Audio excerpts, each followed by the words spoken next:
Hello everyone, welcome to my YouTube channel. I'm Kasun here and I'm living in Netherlands and I live in the Amsterdam city and I'm in the daytime I work as a software engineer, but I'm really interested with enterprise hardware and because of that I'm running a couple of very old servers in my server rack, and I built this server rack very recently to keep everything organized.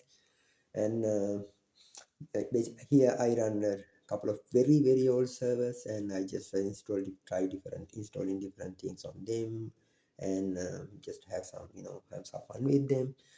And I have relatively new but still old but relatively new HP server here, and I'm running a lot of virtual machines on it, and also I have set up a NAS here, like actually free NAS deployment here, and then I use that free NAS instance to back up my photographs, videos, and also important documents.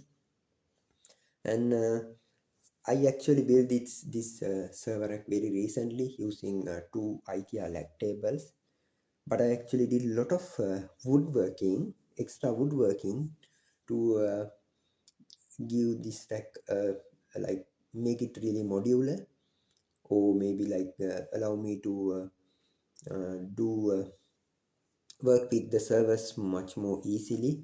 So and I thought to do multiple videos on how I made this rack and why I made this.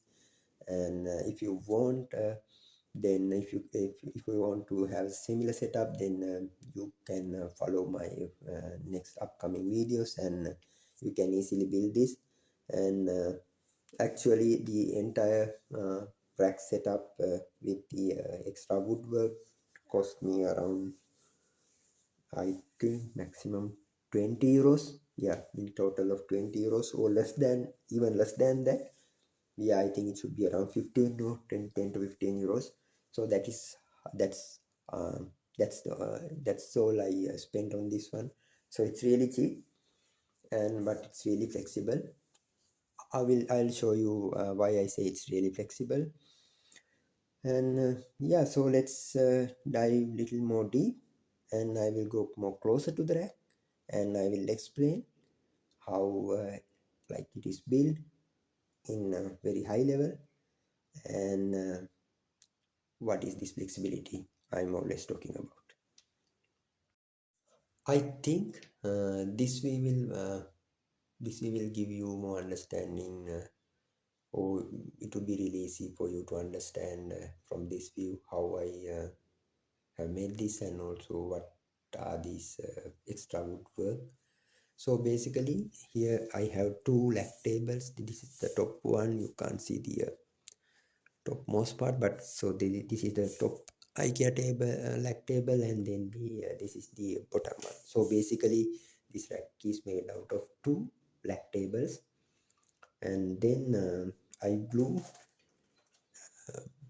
the top table from the its what do you call these legs into the lag table in the bottom using the wood glue, so that it's just glued together with the using wood glue. And then I have done a whole lot of extra woodwork, like these rack structures or shelf structures, um, to give me more flexibility on working with the servers. So what I mean by flexibility is, I, like you probably have seen a lot of other videos, or a lot of other setup people made with the lag table, using lag tables. But the problem is almost most all these setup is like, if you want to take out one of the servers in the bottom, you need to remove all of the servers on top of it, because the people typically do is they create this rack and like glue two lag tables together, and then they just stack up all the hardware on top of each other. So when you want to take out one of the servers for troubleshooting, or to change some hardware, do something which require you to open the server, then you need to remove all the servers on the top of the one you want to take out, and then restack everything again. So it's really a, I don't think it's really a really nice setup to work with servers, because like when you work with servers, you always need to um, change certain thing and test different PCI cards or different processors on them and so on. So this extra would work. I managed to get that flexibility.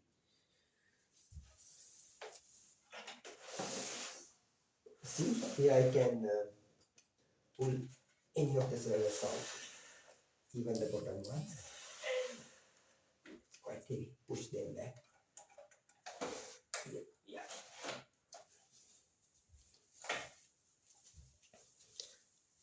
I think now you saw that how what I mean by this flexibility. So basically, this extra wood structures gave me the ability to pull out any of these servers without needing to take out the other servers which are on top of it. So it's really flexible. So okay, so the next question, why I made this out of lag tables? Maybe instead I can have a proper rack server rack, and then have the rails set up, and then you can use the rack rails to have this same flexibility. But here I have a small problem. This room is really small, so if you see that this is all like this is the end of the this room, this side, and the other end is just over there.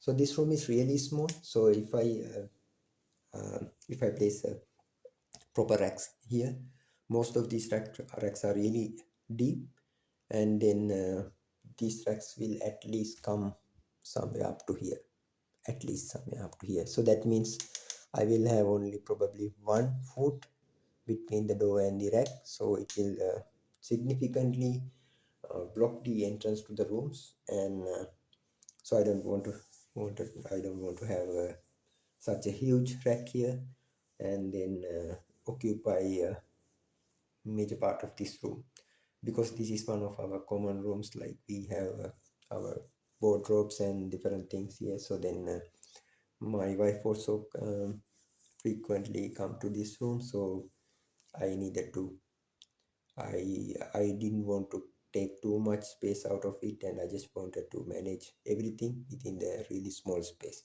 So the beauty with lag table is like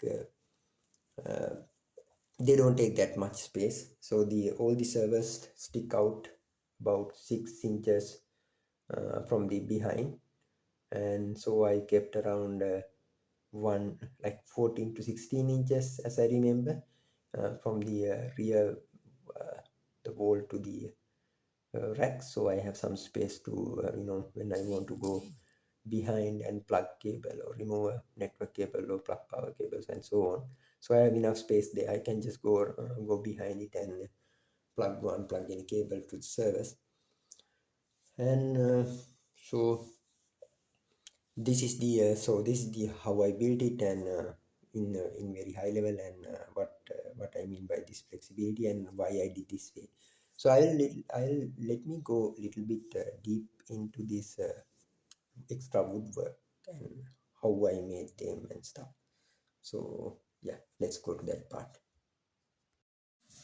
I think this is the best way to understand that part, that this woodwork. So if you see, like, this is the first rack or the shelf, and this is the second shelf, and this is the third shelf again. So from here to here it is the first shelf, and from here to here it is the second shelf, and here from here the third shelf, and so on. And if I go slightly more closer, you might be, yeah, here you can see this extra woodwork in front of the rack table, and similar woodwork in the rear of this table. So basically these rack tables are they do not stand on the ground.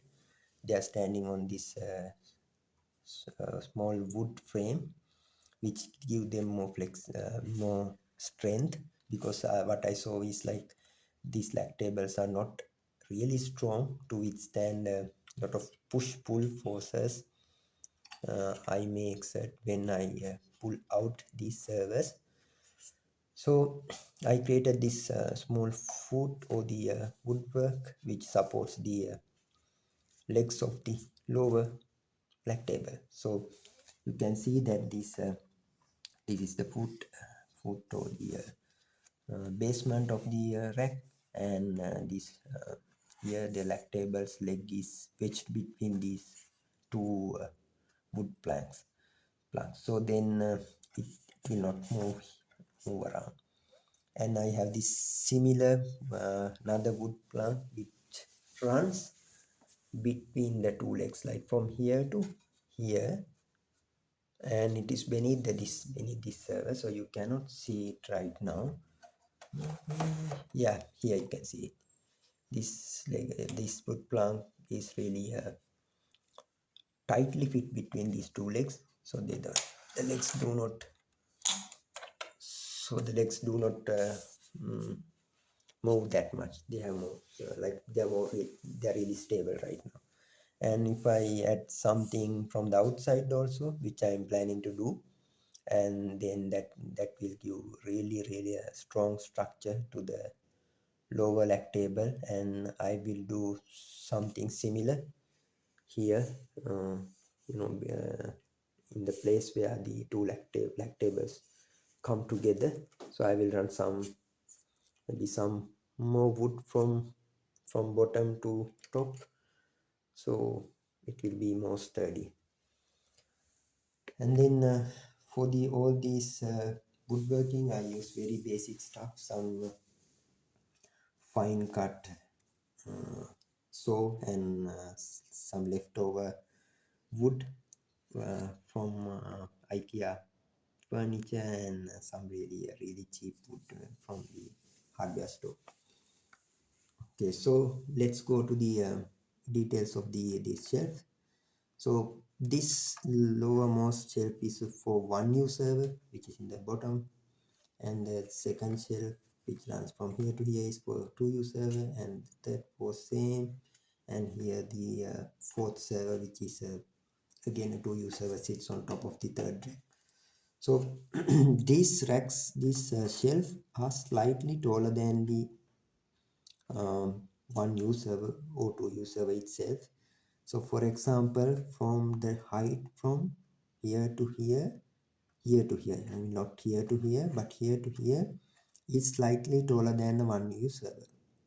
So then that means these wood planks which are running perpendicular to this wood plank will not touch the server which is inside this rack. So that means if you place another server on top of it, like here I have a server on top of this wood plank, even it bends, like it doesn't bend actually, it does not put any pressure on the server which is below it. So it has like around half a centimeter. These two wood parts are around half a centimeter taller than the server itself, so it has half a centimeter gap. And then on top of it I run this perpendicular wood plank, and on top of it I have this server, and same for this server. So like from here to here, the height is slightly taller than a 2U server. Again, around half a centimeter taller than a 2U server. So because of that, the server sitting on top of it sits on this perpendicular wood plank, and it does not exert any pressure on the server below. So that's why I was able to pull out these servers out. And none of these racks are fixed to the um, rack itself. Let me show you around. So this this this is the third rack shelf, and this is the perpendicular wood plank. Let me go around here and show you the other side. Yeah, you can barely see. This is the end of that wood plank. So it's sort of really a basic bench or like a rack shelf, and it is not fixed to the black table frame itself. So it is really modular. Let's say if you want to reshuffle everything, like take out this one new server, then you need to remove everything and reshuffle the setup and put everything back. But if you just want to switch these two servers, these two U servers, then you don't need to take out any of these top servers or anything. You can just take this out and take this out, put this in the lower one and put this in the other one. So you can, as long as the servers are similar in unit size or the height, then you can just move around them freely without needing to take everything down and setting up everything. So that's the beauty of this setup. It's really easy. It's similar to rack rails. The rack typical server rack also have the same limitations. Like if you want to move around everything, then you need to take out everything and replace the rails in the correct heights. So it has, this also has the same thing, but as long as the servers are same size, you don't need to do any changes to this setup. So you can just have it and uh, move around everything. And let me show you this, the gap I'm talking about. Yeah, I think you can barely see. Yeah, it's barely visible. Here you can see uh, white, like ball behind the server in white color. It's really, it's very yeah, here you can see. So this gap is between the two cells. This is about half a centimeter. And and then yeah, and then I'll give you a quick introduction. Here I have two very old servers. This HP ProLand, and this is IBM X3650, and this is again a ProLand DL380, and this is a very old Cisco 35 Catalyst 3500 switch. And this is a really this is, I couldn't recall the brand, but it's 1 gig switch. So this is a empty casing which I am going to use to create a file server. And this is my keyboard. It's placed on again some leftover wood, so it's sticking out. Yeah, it's sticking out, but still it's sturdy. I used a small double-sided tape to stick it to this wood base, so it's not moving anywhere, but it's really easy to access. Like some, everything is very stable. And here I have my printer. This has the Wi-Fi connectivity, so I don't run any network cables. I have monitor, and I use this TP-Link Wi-Fi bridge to bridge between my rack and my internet connection, because I'm currently living in a rented house, and my internet connection runs only to the my living room. So from living room to here, I get internet using this can act as a just a Wi-Fi extender. So I use as a Wi-Fi extender, and then from it I run a network cable to this 1 gig switch here, and then connection to the old 1000 switch. And so all three two switches and this one is connected together. So I use these different connections for different purposes. I really want to buy a new fast switch, but but at the moment I don't have any budget for that one, so I'm just using whatever I have and make use of them. So that's it. This is the introduction. So in the next video I will take out one of these rack shelf, and I will explain the anatomy of it, and maybe I'll show you some drawings of how I made it and what are the exact heights I used and what type of wood and screws you should use. And then it might be really easy for you to replicate same thing if you want. Okay, thank you for your time, and have a nice day, or nice week, or nice weekend. and I'll come up with the next video with more details about the this extra woodwork.